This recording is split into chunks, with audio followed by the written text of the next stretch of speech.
Long before the rise of Rome, before the pyramids of Meroe crumbled into sand, a seed was planted in the Horn of Africa, a seed that would grow into one of the most powerful and enigmatic empires the ancient world had ever seen. This is the story of Aksum. The story of Aksum begins not with kings or coins, but with geography. Nestled in the northern highlands of what is now Ethiopia and Eritrea, the land of Aksum was a natural fortress. Towering mountains, fertile valleys, and a temperate climate made it a cradle of civilization. Rainfall from the highlands fed rivers that carved through the land, nourishing crops and sustaining livestock. The region's elevation, often over 2,000 meters above sea level, offered protection from tropical diseases and invading armies alike.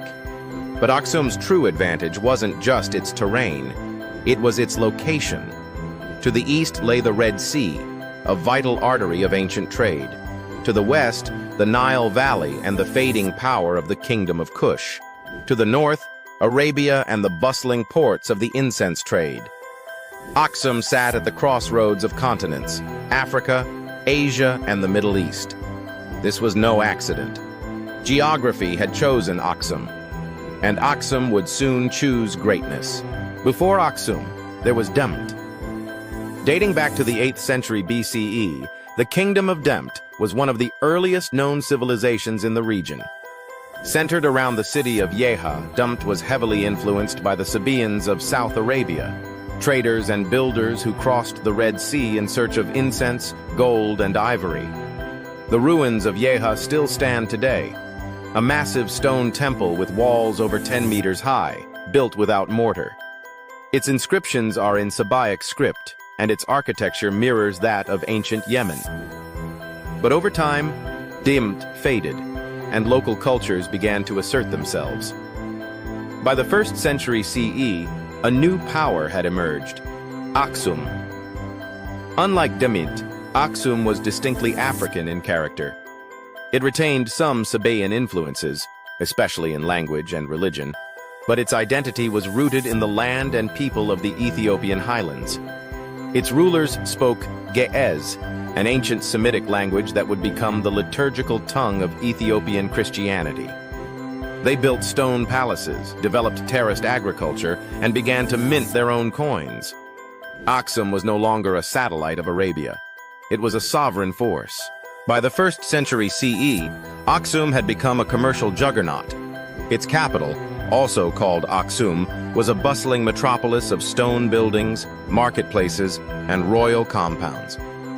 Caravans laden with ivory, gold, frankincense, and exotic animals departed from the highlands and made their way to the port of Adulis on the Red Sea coast. Adulis was Aksum's window to the world.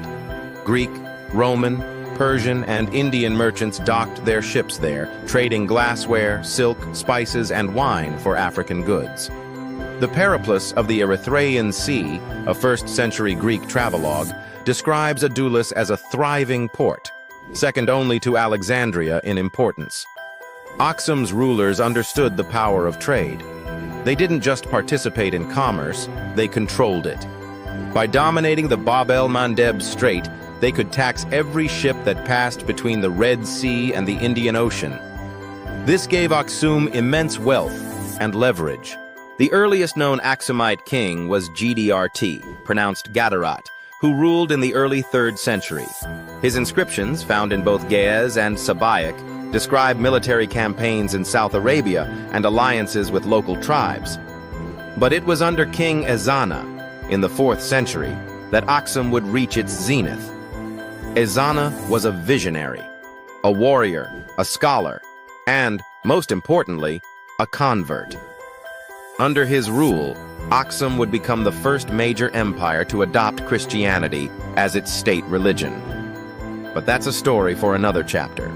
Aksum's rise wasn't just about trade or religion, it was about infrastructure. The Aksumites were master builders. They constructed roads, reservoirs, and monumental stelae, towering obelisks carved from single pieces of granite. These stelae, some over 30 meters tall, marked royal tombs and proclaimed the power of the kings. They also developed a sophisticated system of agriculture. Using stone terraces and irrigation channels, they transformed the highlands into a breadbasket. Crops like wheat, barley, and teff fed the population, while cattle and camels provided meat, milk, and transport. This wasn't a tribal society. It was a state, with bureaucracy, taxation, and diplomacy. To the Romans, Aksum was a mystery and a marvel. Roman coins have been found in Aksumite tombs. Roman historians like Pliny the Elder and Cosmas Indicopleustes wrote of a powerful African kingdom that traded with India and Byzantium.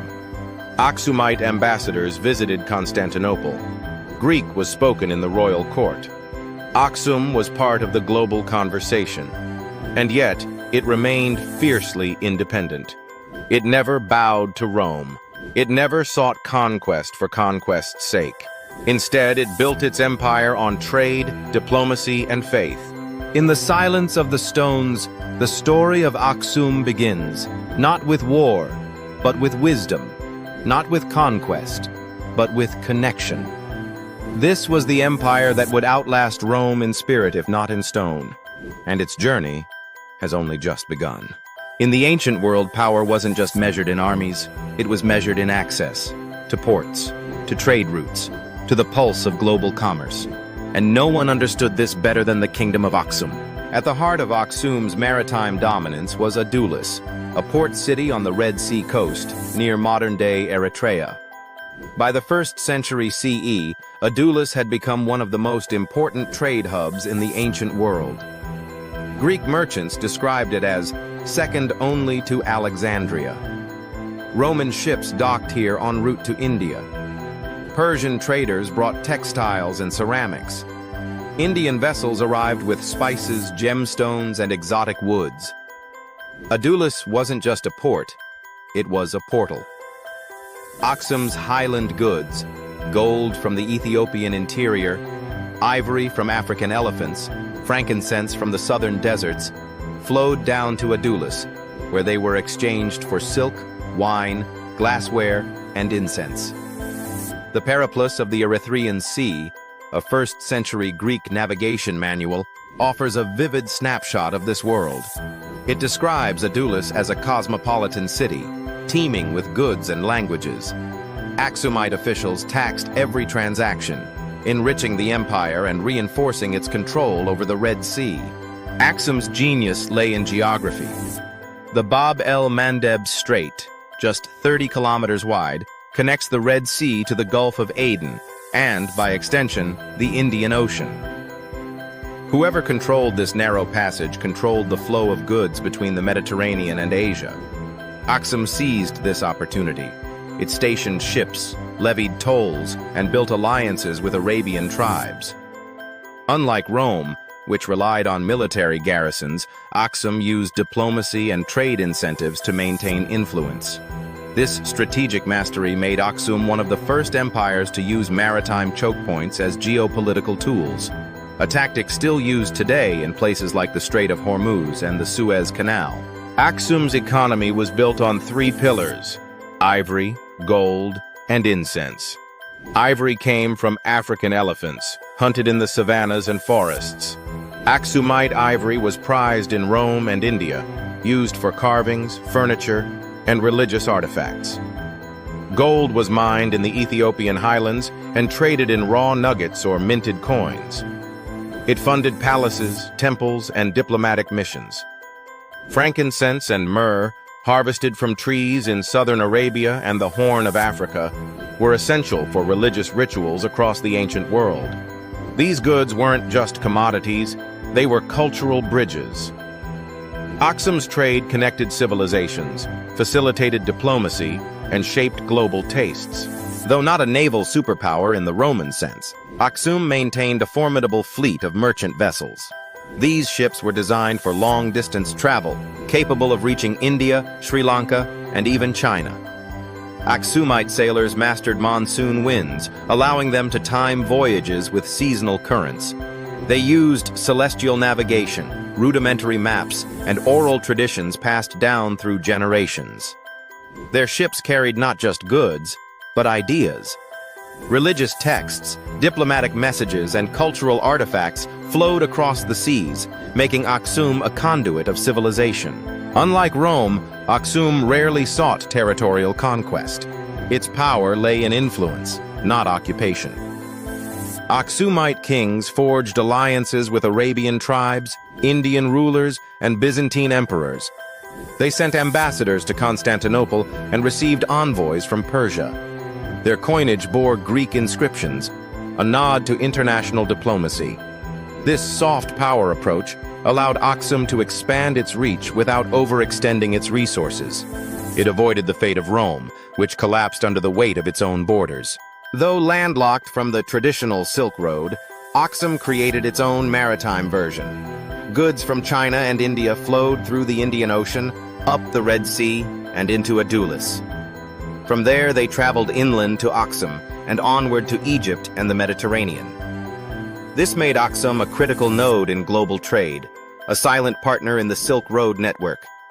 Its merchants spoke multiple languages, its markets accepted multiple currencies, and its rulers understood the value of connectivity. While Rome built roads, Aksum built relationships. While Rome taxed provinces, Aksum taxed ports. This was the empire that mastered the seas, not with warships, but with wisdom.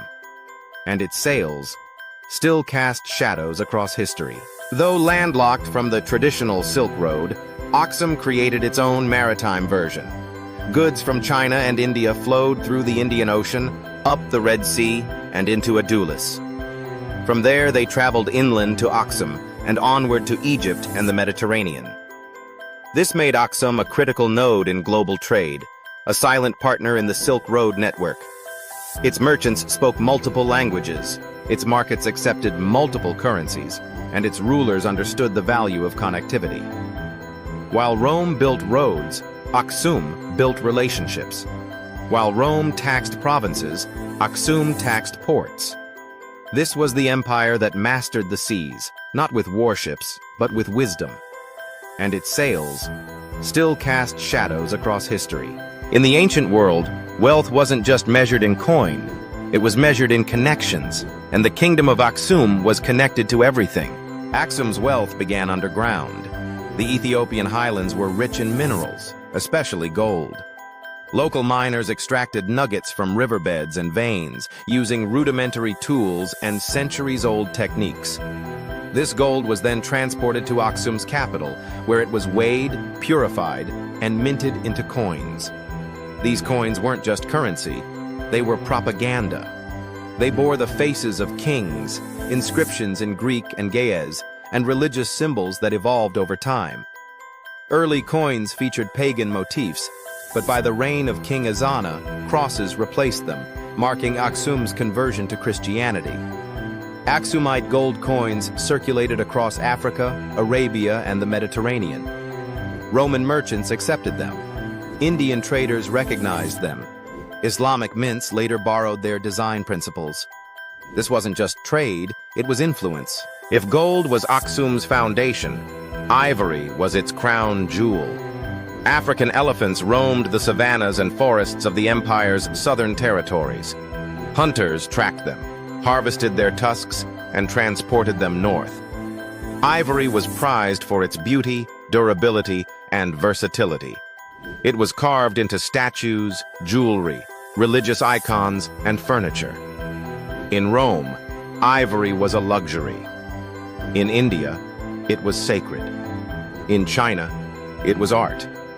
Aksum became the world's leading exporter of ivory. Its traders negotiated with Arabian middlemen, Indian merchants, and Roman officials. They understood market demand, seasonal pricing, and diplomatic leverage. Ivory wasn't just a commodity. It was a passport to global relevance. Aksum also controlled the incense trade. Frankincense and myrrh, resins harvested from trees in southern Arabia and the Horn of Africa, were essential for religious rituals across the ancient world. Temples in Egypt, synagogues in Judea, and churches in Byzantium all burned incense as offerings. Aksum's proximity to the incense-producing regions gave it a strategic advantage. It taxed the trade routes, negotiated with tribal producers, and ensured safe passage for caravans. This made Aksum not just a supplier, but a regulator. Aksum's reach extended far beyond Africa. Its merchants sailed to India, where they traded gold and ivory for spices, textiles, and gemstones. They reached Sri Lanka, where they exchanged goods with Buddhist monks and Hindu priests.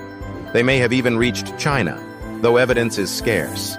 Indian records mention African traders arriving with exotic goods. Roman historians describe Aksumite ships docking in Egyptian ports. Byzantine texts refer to Aksum as a friend of the empire. This wasn't a regional power, it was a global one. While Rome struggled with inflation, border wars, and political instability, Aksum thrived. Roman coinage debased over time. Gold content dropped, trust eroded. Aksumite coins, by contrast, maintained purity and consistency. They became a preferred medium of exchange in East Africa and Arabia. Rome relied on conquest to fund its economy. Aksum relied on trade. Rome built roads to move legions. Aksum built trade routes to move goods. Rome taxed provinces. Aksum taxed ports. In many ways, Aksum outsmarted Rome, not through military might, but through economic strategy. Aksum's wealth wasn't accidental, it was managed. The empire developed a sophisticated bureaucracy to oversee trade, taxation, and resource allocation. Officials recorded transactions, weighed goods, and enforced tariffs. Royal decrees regulated market practices. Local governors ensured compliance. This system allowed Aksum to scale its economy without collapsing under its own weight, a fate that befell many empires. Trade wasn't just about goods, it was about ideas. Aksumite merchants brought back religious texts, philosophical concepts, and artistic styles. They introduced foreign languages, culinary techniques, and architectural motifs. They absorbed and adapted, creating a hybrid culture that blended African, Arabian, and Mediterranean influences. This cultural exchange enriched Aksum's identity and prepared it for its next transformation, the adoption of Christianity. Gold built the palaces, ivory carved the legacy, incense perfumed the diplomacy. This was the empire that traded with the world and shaped it in return. In the ancient world, coins weren't just money, they were messages, and the Kingdom of Aksum minted some of the most eloquent messages in history. Aksum was one of the first African civilizations to mint its own coins. This began around the late 3rd century CE, during the reign of King Ezana. His coins bore inscriptions in Greek, a language of diplomacy and trade, and featured his profile, much like Roman emperors. Why Greek? Because Aksum's rulers understood their audience. Greek was the lingua franca of the Eastern Mediterranean. By using it, Aksum signaled its place in the global order. These coins came in gold, silver, and bronze, each serving different economic functions. Gold coins were used for high-value trade and royal transactions. Silver circulated among merchants. Bronze was for everyday purchases. But beyond economics, these coins were political tools. Each coin bore the face of a king: Endubis, Aphilas, Ezana, and others. Their profiles were regal, often adorned with crowns or diadems. Some coins showed the king holding a spear or scepter, symbols of authority. This wasn't vanity, it was branding. In a world without newspapers or social media, coins were the most widespread form of royal imagery. Every transaction reinforced the king's legitimacy. And Aksum's kings used this medium masterfully. The most dramatic transformation in Aksumite coinage came under King Ezana. Early in his reign, Ezana's coins featured pagan symbols, like the crescent moon and disk, associated with South Arabian deities. But after his conversion to Christianity around 330 CE, everything changed. Ezana's new coins bore crosses. The inscriptions still used Greek, but the imagery was unmistakably Christian. This made Aksum the first empire in the world to mint coins with Christian symbols, decades before Rome. It was a bold statement. Christianity wasn't just a personal belief, it was now state policy, and coins became the medium of that message. Aksumite coins circulated far beyond the empire's borders. They've been found in southern Arabia, Egypt, India, and even Italy. Roman merchants accepted them. Byzantine officials recognized them. Islamic mints later adopted their design principles, especially the use of inscriptions and religious symbols. This made Aksumite coinage a form of soft power. It projected stability, faith, and sophistication. It told the world, we are not just traders, we are rulers. Aksumite coins were marvels of craftsmanship. They were struck with remarkable precision, often featuring double portraits, bilingual inscriptions, and intricate borders. Some coins had gold content rivaling Roman aurea. Others used innovative techniques like die pairing and edge smoothing. This wasn't primitive minting, it was advanced metallurgy. And it reflected Aksum's broader engineering prowess, seen in its obelisks, reservoirs, and terraced farms. Aksum's coinage system helped stabilize its economy. By standardizing weights and values, it facilitated trade across regions. By using multiple metals, it allowed for tiered transactions. And by maintaining purity, it built trust among merchants. This was especially important during times of regional instability. While Rome debased its currency to fund wars, Aksum maintained consistency, earning a reputation for reliability. Coins also reflected Aksum's evolving identity. Early coins showed South Arabian influence. Later ones embraced Christian symbolism. Some featured Ge'ez inscriptions, marking a shift toward local language and pride. This evolution mirrored Aksum's journey, from a regional power to a global player, from pagan roots to Christian unity. Coins weren't just currency, they were chronicles. In every coin, a king speaks. In every symbol, a faith rises. In every inscription, a legacy endures. This was the coinage of kings, and its echoes still ring in the vaults of history. Long before steel and concrete, before cranes and CAD software, the people of Aksum carved giants from stone. Monuments so precise, so massive that modern engineers still ask, how? The most iconic symbols of Aksumite engineering are its stelae, towering obelisks carved from single pieces of granite. These were not mere markers. They were royal statements, spiritual beacons, and architectural marvels. The stelae range in size from modest pillars to colossal giants. The largest, known as the Great Stele, was estimated to be over 33 meters tall and weighed more than 500 tons. Though it collapsed shortly after erection, its ambition remains unmatched. Each stele was intricately carved to resemble multi-story buildings, complete with false doors, windows, and decorative motifs. These weren't just artistic flourishes. They were symbolic representations of the tombs they marked, believed to be portals to the afterlife. The question that haunts archaeologists: how did Aksumites carve, transport, and erect these monoliths? The granite was quarried from nearby hills, likely using iron tools and fire-assisted fracturing. Workers would heat the rock, then cool it rapidly with water to cause cracking. Once freed, the stone was shaped using chisels and hammers. Transporting the stele was even more daunting.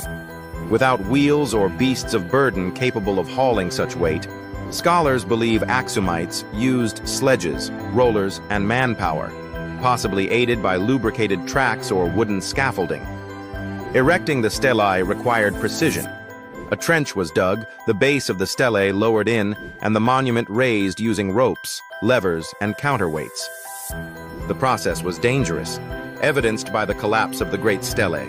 Yet many stelae still stand today, defying time and gravity.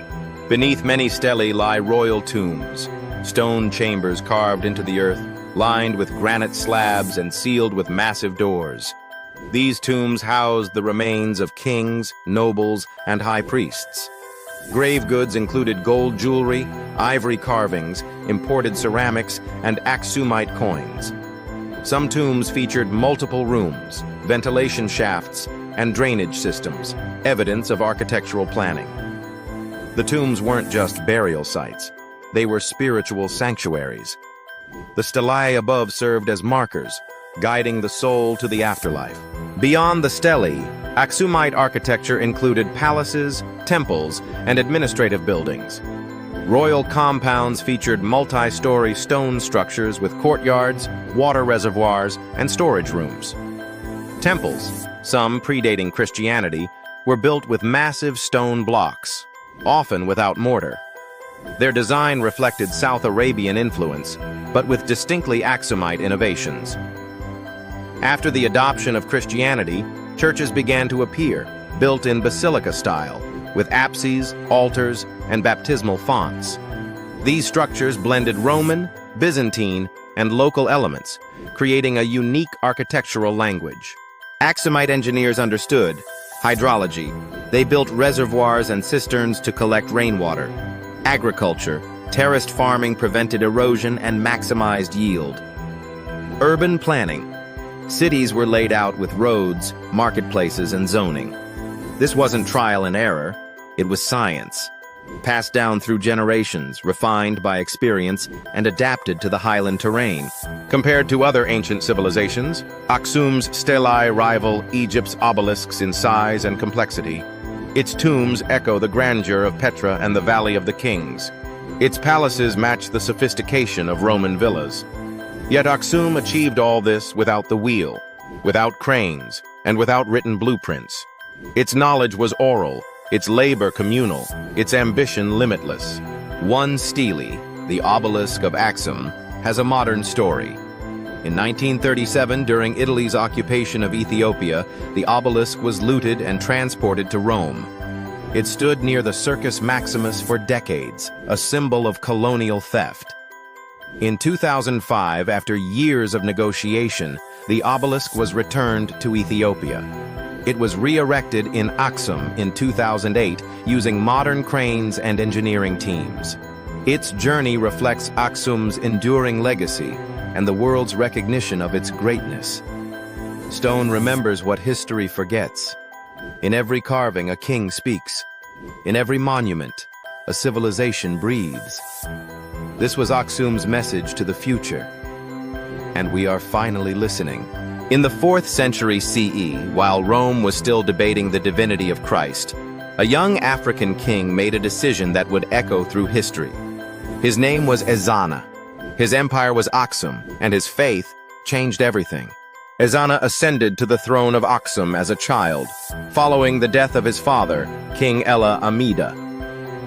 Too young to rule alone, Ezana was guided by a tutor named Frumentius, a Syrian Christian who had been shipwrecked on the Ethiopian coast and taken in by the royal family. Frumentius wasn't just a scholar, he was a missionary. As Ezana grew, Frumentius taught him not only politics and philosophy, but also the teachings of Christianity. These lessons would shape Ezana's worldview and the destiny of his empire. Around 330 CE, Ezana made a bold declaration. Aksum would become a Christian kingdom. This was revolutionary. At the time, Christianity was still a minority faith in the Roman Empire. Paganism dominated the ancient world, but Ezana saw Christianity not just as a religion, but as a unifying force. He ordered the construction of churches. He replaced pagan symbols on coins with crosses. He sent envoys to Alexandria, requesting a bishop. In response, the Patriarch of Alexandria ordained Frumentius as the first bishop of Aksum. This made Aksum the first major empire to officially adopt Christianity, decades before Rome. Ezana's conversion wasn't just spiritual, it was strategic. Aksum was home to diverse ethnic groups, languages, and traditions. Christianity offered a common identity, a shared moral code, and a centralized religious authority. It helped unify the empire and strengthen royal legitimacy. It also positioned Aksum as a trusted ally of Christian powers like Byzantium. Trade flourished. Diplomacy deepened. Aksum became part of a transcontinental Christian network. Ezana understood that faith could be a foundation for empire. Ezana's coinage reflected his transformation. Earlier coins bore pagan symbols, crescent moons, suns, and spears. After his conversion, Ezana minted coins with crosses, Greek inscriptions praising Christ, and his own image as a Christian king. These coins circulated across Africa, Arabia, and the Mediterranean. They weren't just currency, they were declarations of faith. And they made Aksum the first empire to mint Christian coins. Ezana commissioned the construction of churches across Aksum. These early churches blended Roman basilica design with local materials and styles. They featured apses, altars, baptismal fonts, and stone crosses. Some were built atop former pagan temples, symbolizing the triumph of the new faith. The Church of Mary of Zion in Aksum, though rebuilt many times, is believed to trace its origins to Ezana's reign. It remains one of Ethiopia's holiest sites, said to house the Ark of the Covenant. Ezana's churches weren't just places of worship. They were centers of education, diplomacy, and social cohesion. Ezana left behind a series of inscriptions carved in Ge'ez, Sabaic, and Greek that document his reign. One famous inscription, found in Matara, describes Ezana's military victories, his conversion to Christianity, and his dedication to justice. It reads, "I have reigned with the help of the Lord of heaven, who has made me king. I have conquered my enemies and brought peace to my people." These inscriptions offer rare insight into Ezana's mind, a blend of warrior, theologian, and statesman. Ezana didn't abandon warfare after his conversion. He led campaigns against rebellious tribes, expanded Aksum's influence in Nubia, and secured trade routes. But his diplomacy became more refined. He forged alliances with Christian rulers, negotiated with Arabian tribes, and maintained peaceful relations with Byzantium. His reign marked a shift from expansion through conquest to expansion through connection. Ezana's conversion positioned Aksum as a beacon of Christianity in Africa. It became a refuge for persecuted Christians, a center of theological scholarship, and a bridge between Africa and the Christian world. Ethiopian Christianity developed its own liturgy, calendar, and traditions, rooted in Ezana's legacy. Even today, the Ethiopian Orthodox Church traces its origins to Ezana and Frumentius. Their story is taught in churches, celebrated in festivals, and etched into national identity. Ezana didn't just change his faith, he changed his empire. In his coins, his churches, and his decrees, we see the birth of a Christian civilization. This was the king who turned belief into legacy, and his cross still casts a long shadow. When King Ezana embraced Christianity, he didn't just change his own heart, he rewrote the soul of an empire. And in doing so, he gave Aksum something Rome never fully achieved: unity through faith. Aksum was never a monolith. Its population included highland farmers, coastal traders, desert nomads, and urban elites. Languages ranged from Ge'ez to Sabaic to Greek. Religions included indigenous beliefs, South Arabian deities, and early Christian sects. This diversity was a strength, but also a challenge. How do you govern a mosaic? Ezana's answer: Christianity. By adopting a single faith, he offered a shared identity, one that transcended tribe, class, and region, one that linked Aksum to a global spiritual network. Christianity in Aksum wasn't imposed, it was embraced. Frumentius, the Syrian missionary who tutored Ezana, preached a message of compassion, justice, and eternal life. His teachings resonated with Aksum's values of kinship, hospitality, and moral order. Churches became community centers. Priests became mediators. The Bible was translated into Ge'ez, making scripture accessible to the masses. This wasn't just religious reform, it was social transformation. Aksumite churches were more than places of worship. They hosted schools, taught literacy, preserved manuscripts, and trained clergy. They became centers of art, music, and architecture. Frescoes adorned walls. Hymns echoed through stone halls. Crosses were carved into obelisks and coins. The Church of Mary of Zion in Aksum believed to house the Ark of the Covenant, became a pilgrimage site. Its influence extended across Ethiopia, shaping spiritual life for centuries. Christianity helped elevate Ge'ez from a spoken language to a literary one. Biblical texts, hymns, sermons, and royal decrees were written in Ge'ez. Scribes copied manuscripts by hand, preserving theological, historical, and philosophical works. This created a literate elite, priests, scholars, and officials who could govern, teach, and interpret law. It also preserved Aksum's legacy long after its political decline. Even today, Ge'ez remains the liturgical language of the Ethiopian Orthodox Church. Aksumite Christianity developed its own theological flavor. It emphasized monotheism, moral discipline, and communal worship. It absorbed local customs like fasting, dance, and storytelling into its rituals. It resisted foreign domination, even as it engaged with Byzantine and Alexandrian churches.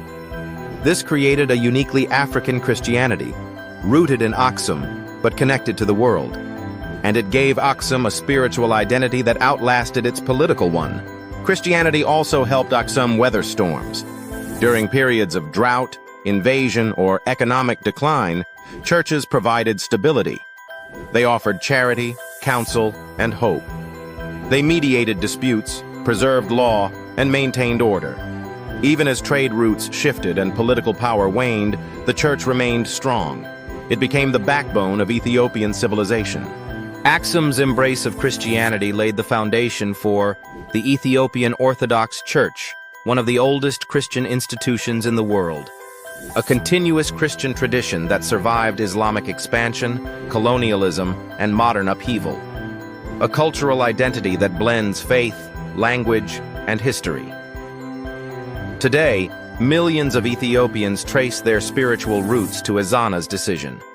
His cross still adorns churches, coins, and flags. His legacy lives not in palaces, but in prayers.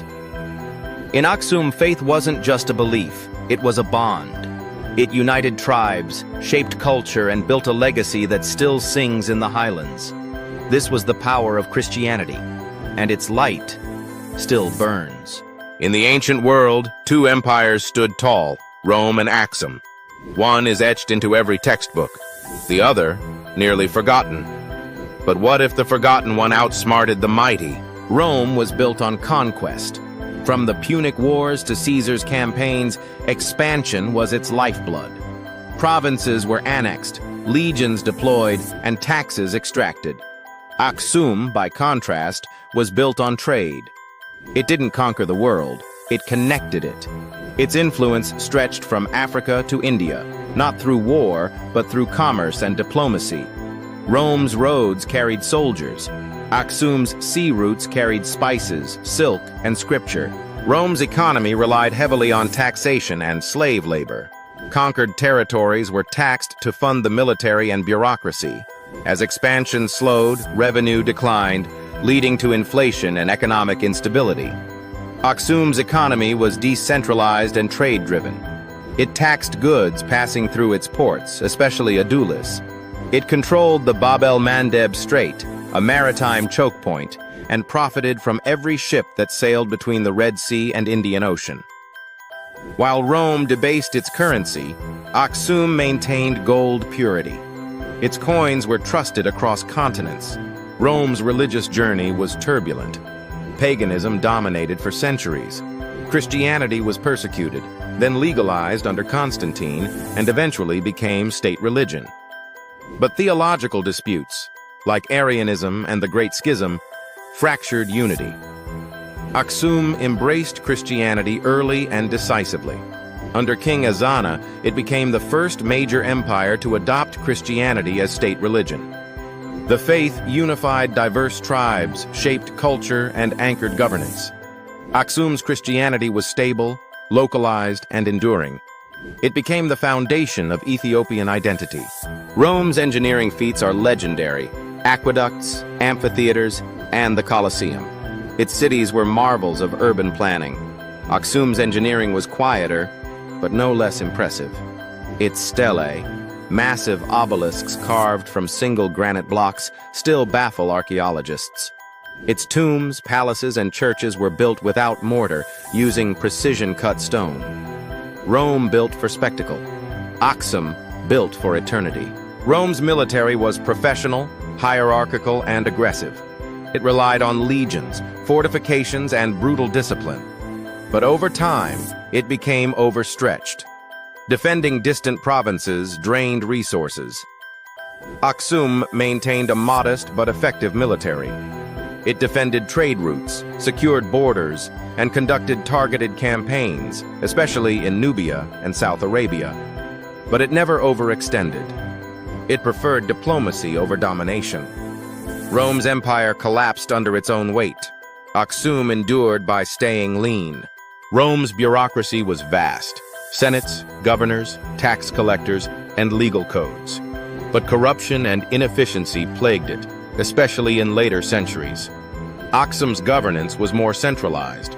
The king held both political and spiritual authority. Local officials managed trade, agriculture, and justice. The church played a key role in administration, education, and social services. This streamlined model allowed Aksum to adapt quickly and avoid bureaucratic decay. Rome's influence shaped Europe, law, language, and architecture. Latin became the root of Romance languages. Roman law influenced modern legal systems. Aksum's influence shaped Africa, Christianity, and global trade. Its coinage inspired Islamic mints. Its churches laid the foundation for Ethiopian orthodoxy. Its trade routes connected continents. Rome left ruins. Aksum left rituals. Rome is remembered in textbooks, movies, and monuments. Its story is taught worldwide. Aksum is remembered in Ethiopia, in churches, chants, and traditions. Its story is often overlooked, but its impact is undeniable. Rome's fall is studied. Aksum's endurance is rediscovered. Rome conquered the world, but couldn't hold it. Aksum connected the world and still echoes in its faith. One empire fell to swords. The other rose through belief. For centuries, Aksum thrived, trading with the world, shaping faith, and building monuments that touched the sky. But even the strongest empires are vulnerable. And Aksum's decline was not a single event, but a slow unraveling. One of the first cracks in Aksum's foundation came from the sky. Around the 6th century CE, the Ethiopian highlands began to experience prolonged droughts. Rainfall patterns shifted. Crops failed. Terraced farms, once lush and productive, turned brittle and dry. Soil erosion worsened. Forests were cleared for agriculture and fuel, accelerating environmental degradation. The land that had sustained Aksum's population for centuries could no longer feed its people.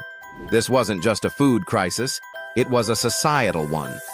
Famine weakened the economy, strained governance, and eroded public trust. Aksum's power had always depended on trade. But in the 7th century, the global map changed. The rise of Islam reshaped the Red Sea and Indian Ocean trade networks. Muslim merchants began to dominate maritime commerce, establishing new ports and bypassing Aksum's choke points. Obelisks, Aksum's vital port, declined in importance. Trade routes shifted toward the Persian Gulf and Arabian Peninsula. Aksum's influence waned, not through war but through irrelevance. The empire's inland capital, far from the coast, became isolated. Without trade, its economy withered. The spread of Islam across Arabia, North Africa, and the Horn of Africa introduced new political dynamics. While early Islamic rulers respected Aksum, especially for sheltering Muslim refugees during the Prophet Muhammad's lifetime, later centuries saw increased competition. Arabian powers expanded into the Red Sea. Islamic sultanates emerged along the Somali coast. Aksum, now a Christian enclave in a Muslim-dominated region, found itself geopolitically boxed in. Diplomatic ties frayed, trade partnerships dissolved, religious tensions simmered. Aksum didn't fall to invasion, but it was slowly edged out. As trade collapsed and agriculture faltered, Aksum's cities began to shrink. The capital, once a hub of commerce and culture, saw depopulation. Markets emptied, workshops closed. Churches remained, but their congregations dwindled. Many Aksumites migrated southward, seeking fertile land and safer havens. This led to the rise of new Christian kingdoms in the Ethiopian highlands, like the Zagwe dynasty, which would later build the rock-hewn churches of Lalibela. Aksum's political center shifted. Its spiritual legacy endured, but its imperial identity faded. Unlike Rome, whose fall was chronicled by historians and poets, Aksum's decline left few written records. Ge'ez inscriptions stopped appearing. Royal decrees ceased. The silence was deafening. Western historians, focused on Europe and the Mediterranean, overlooked Aksum. Its story was buried under colonial narratives that dismissed African civilizations as primitive or peripheral. Only in recent decades have archaeologists and scholars begun to rediscover Aksum's grandeur and its graceful decline. Despite its political collapse, Aksum's cultural and religious legacy survived. The Ethiopian Orthodox Church preserved Ge'ez, maintained liturgical traditions, and kept Ezana's memory alive. Monasteries copied manuscripts, priests taught theology, pilgrims visited ancient churches. Aksum became a spiritual capital, even as its political power vanished. Its influence shaped Ethiopian identity, inspired resistance to colonialism, and anchored national pride. Modern excavations have unearthed Aksum's secrets. Stelae, tombs, coins, and inscriptions reveal a complex, literate, and globally connected civilization. Satellite imagery shows ancient roads, reservoirs, and urban layouts. The return of the Obelisk of Aksum from Italy in 2005 reignited interest. Museums, universities, and local communities now work to preserve and promote Aksum's heritage. Its story is no longer forgotten. It's being retold. Aksum didn't fall. It transformed. Its cities may have crumbled, but its spirit endured. In every prayer, every manuscript, every carved cross, Aksum lives. This was the empire that faded with grace, and its silence still speaks. The Kingdom of Aksum may have vanished from maps, but not from memory. Its spirit lives in churches, chants, and carved stone. And today, the world is finally listening. Aksum's most enduring gift is its faith. The Ethiopian Orthodox Tewahedo Church, one of the oldest Christian institutions in the world, traces its roots directly to King Ezana and Frumentius. Its liturgy is still conducted in Ge'ez. Its rituals echo those practiced in Aksumite churches over 1,600 years ago. Pilgrims still travel to the Church of Mary of Zion in Aksum, believed to house the Ark of the Covenant. Monasteries across Ethiopia preserve ancient manuscripts, hymns, and theological texts. This isn't nostalgia, it's continuity. Aksum's Christianity didn't die with the empire, it became Ethiopia's soul. Ge'ez, once the language of Aksum's court and coinage, remains the liturgical language of the Ethiopian Church. It's taught in seminaries, chanted in services, and studied by scholars. Manuscripts written in Ge'ez, some dating back over 1,000 years, are preserved in monasteries and libraries. They contain biblical texts, historical chronicles, and philosophical treatises. This literary tradition connects modern Ethiopia to its Aksumite ancestors. It's a living archive of African intellectual history. Aksum's engineering marvels still stand. The stelae, tombs, and churches of ancient Aksum are UNESCO World Heritage Sites. Archaeologists continue to uncover new structures, revealing the complexity of Aksumite urban planning. The return of the Obelisk of Aksum from Italy in 2005 was a symbolic moment. It marked not just the repatriation of a monument, but the recognition of Aksum's place in world history. Today, Ethiopian architects and artists draw inspiration from Aksumite motifs, blending ancient aesthetics with modern design.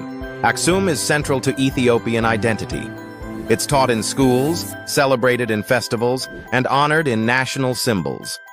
The Ethiopian flag features colors rooted in Aksumite tradition. The Lion of Judah, a symbol of Aksumite royalty, remains iconic. During times of colonial resistance, Ethiopian leaders invoked Aksum's legacy to rally unity. "We are the heirs of Ezana," they declared. "We are the empire that never bowed." This pride continues today, fueling cultural revival, historical research, and global recognition. For centuries, Aksum was overlooked by Western historians.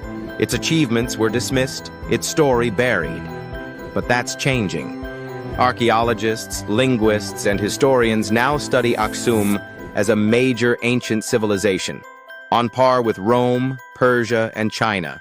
Universities offer courses. Documentaries are produced. Museums host exhibits. Aksum is no longer a footnote. It's a headline.